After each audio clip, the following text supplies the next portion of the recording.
Hare Krishna everyone, so we're back with Light of the Bhagavata by His Divine Grace, Srila A.C. Bhaktivedanta Swami Prabhupada. And I apologize for yesterday's absence of the episode. I thought I uploaded it and there was an error, so it didn't publish yesterday. So today morning I noticed it and it was published, yesterday's episode. So, my apologies. And this is Shravanam Diaries podcast. I'm your host Sulalita Devidasi, your aspiring servant, and we're starting text 37 today. With the inauguration of the autumn season, the rough sea becomes calm and quiet, just like a philosopher after self-realization, who is no longer troubled by the modes of nature. Purport: the result of self-realization is cessation of the storms of desire and lust, which are products of the modes of ignorance and passion. This cessation of the storm does not mean that the sea becomes inactive. When the storm subsides, the work of navigation can take place smoothly. According to the Indian system of navigation, there is a ceremony on the seashore known as the Coconut Day. On the Coconut Day, the sea is offered a coconut because she has become peaceful. And from that day on, the seagoing vessels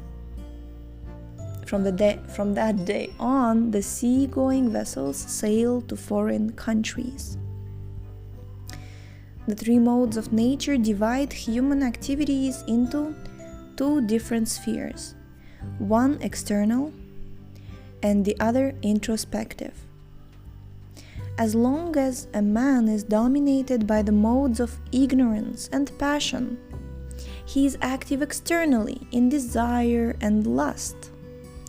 Man absorbed in desire and lust are called asuras, and they're always chasing after women and money.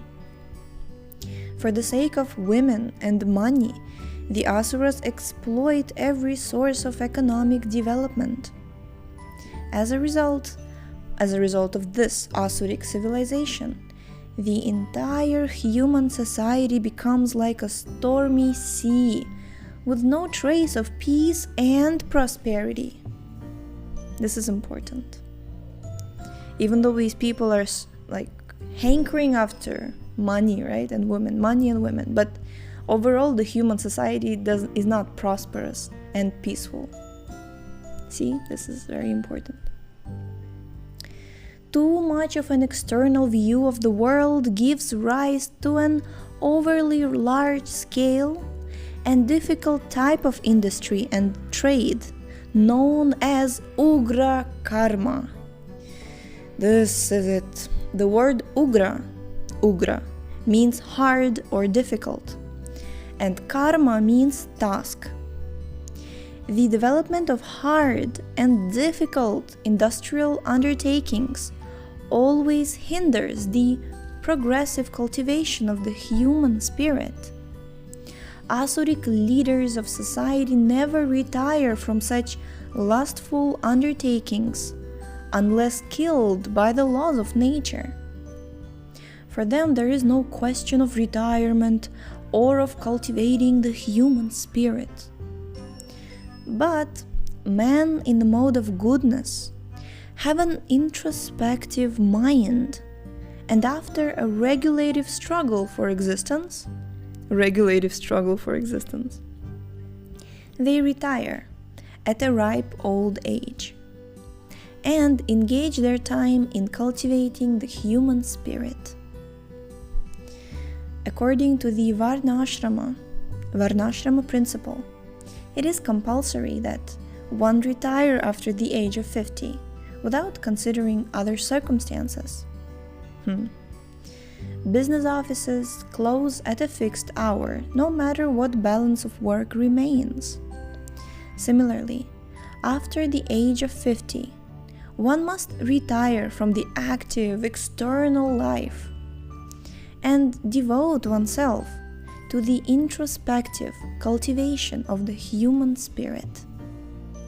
This retirement must be compulsory, so that foolish old man will no longer disturb the peaceful progress of spiritual culture.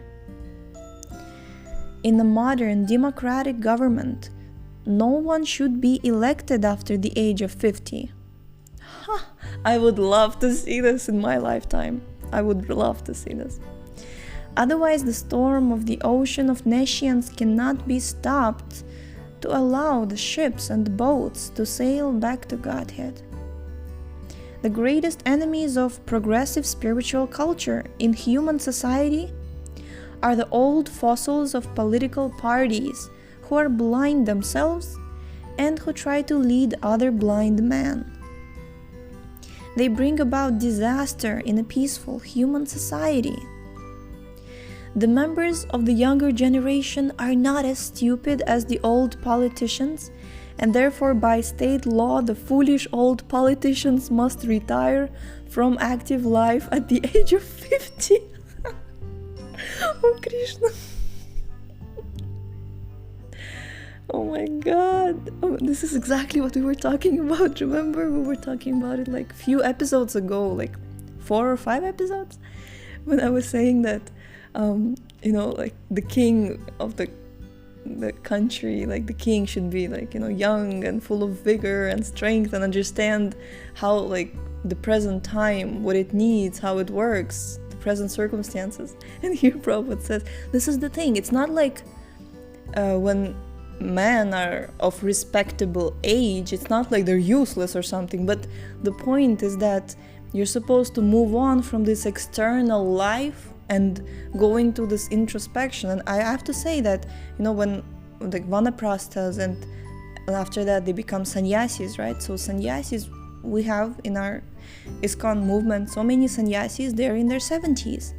They're not working, obviously they're not married, but they're not working, they're just fully dedicated to spiritual life. And how liberating it is to talk to them, that they're not interested how much money you make, they're not interested in like what position you have, they are not interested in like your prestige or anything.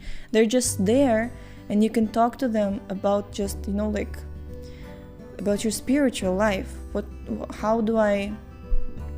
do I do to become closer to God? What do I do to, make my family stronger in Krishna consciousness? And they're just like, I can speak for myself, and I know those people who are close to me, how much we hold on to them, that they are our inspiration, that they are our guidance, that they are our examples, So they are in their 70s but their role is different. Their role is that of, wow,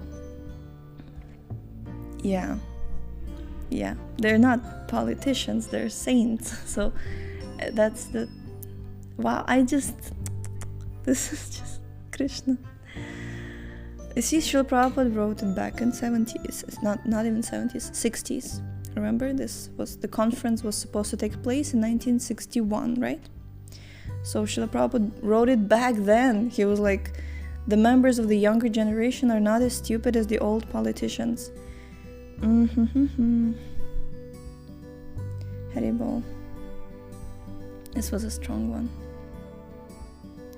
With all due respect to all the elders, but that's the idea is that we've already explained the idea, but I just imagined, we were reading last paragraph, and I just imagined how Srila Prabhupada says that, he says that it brings disaster in a peaceful human society.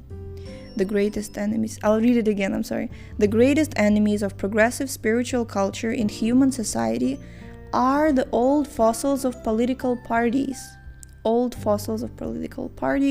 are blind themselves and try to lead other blind men. They bring about disaster in a peaceful human society. Of course, we're not talking about the age only, right? Because Srila Prabhupada was saying that if men are asuras, means they're only absorbed in desire, lust, money, women, then this also brings ruination. There is no trace of peace and prosperity. So we're talking about two things. Okay. Next is text number 38.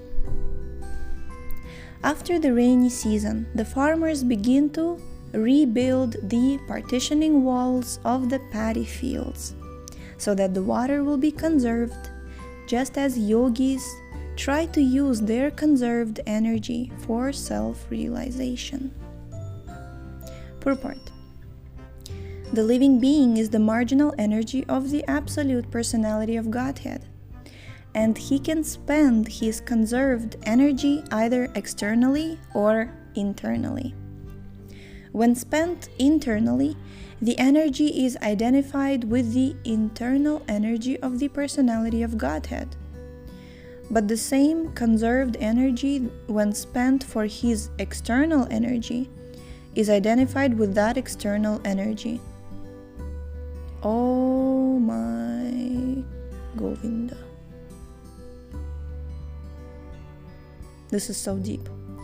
All energies, internal, external, and marginal, are emanations from Him, the Supreme, and they act differently to prove diversity in unity. The unity is the Lord, and the energies represent diversity. The Lord is so powerful that He can do anything and everything merely by His sweet will alone.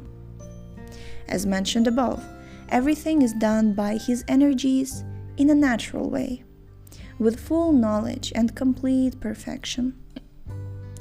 That is the information we have from the Vedic literatures. The internal energy and the marginal energy are of the same superior quality, but the external energy is inferior in quality. That is the information we have from Bhagavad Gita. Because the living entity is classified as marginal energy and is of the same quality as the internal energy, it is quite natural for him to cooperate with the internal energy. But when the living entity prefers to cooperate with the external energy, he is put into difficulty. By the process called pratyahara, diversion, yoga diverts our energies from the external to the internal.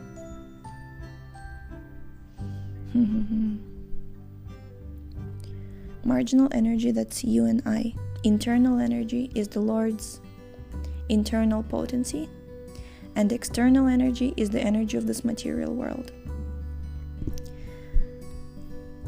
Wow. Okay, the energy of our senses is meant to be diverted, not stopped. The energy, the senses, are to be purified so that they serve the Lord instead of disturbing His settled harmony. The entire cosmic harmony is a settled fact by the will of the Supreme.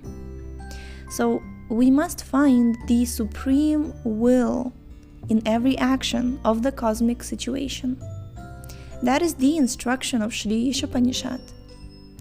The human life is an opportunity to understand this cosmic harmony, and therefore our conserved energy, which is likened to the conserved water in the paddy field, must be used for this purpose only. As there is no chance of rain from the sky in autumn, we shall not immediately have a chance to get a human body again if we spend our conserved energy for sense enjoyment. The senses have their utility for the service of the Lord, and if properly engaged, they can reach the highest perfection, by being directly engaged in the service of the Lord in His personal presence. When the living entity thus goes back home, back to Godhead, and engages in the personal service of the Lord, he is said to have attained Samsiddhi Parama, the highest perfection. This is confirmed in Bhagavad Gita. Haribol! We've read in previous books also about the internal, external, and marginal. This is like the basic sambandha, or the basic explanation of how the Lord's energies work, the basic divisions of the Lord's energy. But this, I realized that, I guess with age, like I read these books when I was younger, when I was like even sometimes a small child, then I read them in my teenage years, now I'm in my middle 20s, so I really see them in a different perspective, and more I realize how genius and brilliant they are. And Jai, thank you so much, dear Srila Prabhupada, and thank you all so much for tuning in today. The link to this book is in the description, as long as the book is on, and along with the links for the illustrations of each and every verse. So please check it out, check out our website, and follow our social media pages, and we shall see you tomorrow. Hare Krishna.